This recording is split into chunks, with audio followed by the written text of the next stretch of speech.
وجہ نام ادریس کی یہ ہے کہ پڑھانے کی کثرت کے سبب سے لقب آپ کا ادریس ہوا، اور علم و نجوم آپ کے معجزات میں سے ہے۔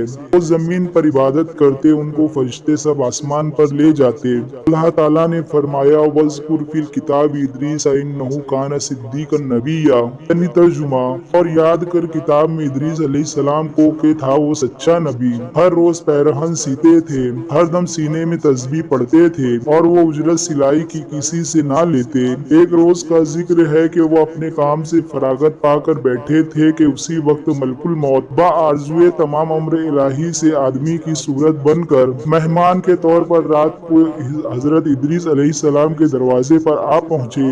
حضرت علیہ السلام صائم الدہر تھے۔ جب شام ہوتی افطار کرتے وقت کھانا آپ کا بہشت سے آتا، جس قدر چاہتے کھا لیتے، باقی کھانا پھر بہشت میں چلا جاتا، اور اس دن کا کھانا جب بہشت سے آیا تو حضرت ادریس علیہ السلام نے وہ کھانا اس مسافر کو پیش کر دیا۔ مسافر نے کچھ نہ کھایا، قدم قدم پر رکھ کر عبادت کرتا رہا۔ حضرت ادریس علیہ السلام ان کا یہ حال دیکھ کر متعجب ہوئے کہ یہ کون شخص ہے۔ جب روز روشن ہوا، حضرت ادریس علیہ السلام نے ان سے کہا کہ اے مسافر، تو میرے ساتھ چل کہ خدا کی قدرت صحرا میں جا کر دیکھوں۔ تب دونوں بزرگ گھر سے میدان کی طرف نکلے۔ جاتے جاتے ایک گیہوں کے کھیت میں جا پہنچے۔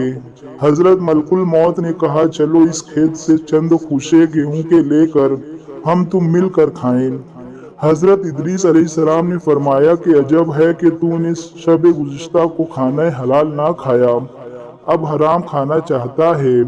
پھر وہاں سے دونوں بزرگ ایک دوسرے باغ میں جا پہنچے، اور وہاں بھی انگور دیکھ کر حضرت اسرائیل علیہ السلام نے کھانے کا قصد کیا۔ حضرت ادریس علیہ السلام نے فرمایا کہ تصرف ملک غیر میں حرام ہے۔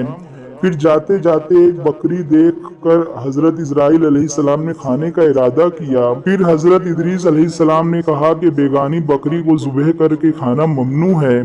اسی طرح 3 روز تک دونوں باہم گفتگو کرتے رہے، جب کہ حضرت ادریس علیہ السلام نے معلوم کیا کہ یہ کون شخص ہے اور بنی آدم سے معلوم نہیں ہوتا۔ تب حضرت علیہ السلام نے فرمایا کہ خدا کے واسطے ظاہر تو کرو کہ تم کون ہو۔ اس نے عرض کیا کہ میں اسرائیل علیہ السلام ہوں۔ تب حضرت ادریس علیہ السلام نے فرمایا کہ بھائی کیا سب مخلوقات کی جان تم ہی قبض کرتے ہو؟ انہوں نے کہا کہ ہاں۔ حضرت علیہ السلام نے فرمایا کہ شاید تم میری جان قبض کرنے کے لیے آئے ہو۔ انہوں نے کہا کہ نہیں، میں تو تمہارے ساتھ خوش طبعی کرنے آیا ہوں۔ حضرت ادریس علیہ السلام نے کہا کہ آج 3 دن سے تو میرے ساتھ ہے، اس عرصے میں بھی تو نے کسی کی جان قبض کی ہے؟ وہ بولے قال کلھا بین یدی کانما بیدک خبز۔ ترجمہ، فرشتے نے کہا کہ کل جان قبض کرنا ہمارے ہاتھ میں ایسا ہے جیسے کہ تمہارے دونوں ہاتھ کے نیچے روٹی رکھی ہوئی ہے، یعنی جس کی اجل آتی ہے اللہ تعالیٰ کے حکم سے میں ہاتھ بڑھا کر اس کی جان قبض کر لیتا ہوں۔ اور بولا اے حضرت ادریس علیہ السلام، میں چاہتا ہوں کہ تیرے ساتھ رشتہ برادری کا کروں۔ حضرت ادریس علیہ السلام نے فرمایا کہ میں تیرے ساتھ رشتہ برادری کا تب کروں گا کہ تلخی جان کی ایک بارگی تو مجھ کو چکھا دے، تاکہ خوف اور عبرت مجھے زیادہ ہو، اور پھر عبادت اپنے خالق کی زیادہ کروں۔ ملک الموت نے کہا کہ برضا الہی کسی کی جان قبض نہیں کر سکتا ہوں۔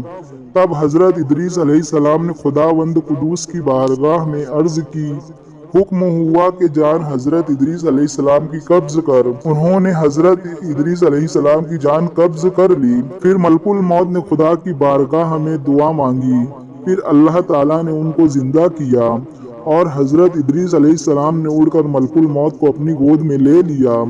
دونوں نے آپس میں رشتہ برادری کا لگایا۔ پھر ملک الموت نے ان سے پوچھا، اے بھائی، تلخی جان کنی کی کیسی تھی؟ وہ بولے کہ جیسی کسی زندہ جانور کی کھال سر سے پاؤں تک کھینچی جاتی ہے۔ ملک الموت نے کہا، اے بھائی، قسم ہے رب العالمین کی، جیسا کہ میں نے تیرے ساتھ احسان کیا ہے ایسا کسی کے ساتھ نہیں کیا۔ حضرت ادریس علیہ السلام نے فرمایا، اے بھائی، مجھے دوزخ دیکھنے کا شوق ہے،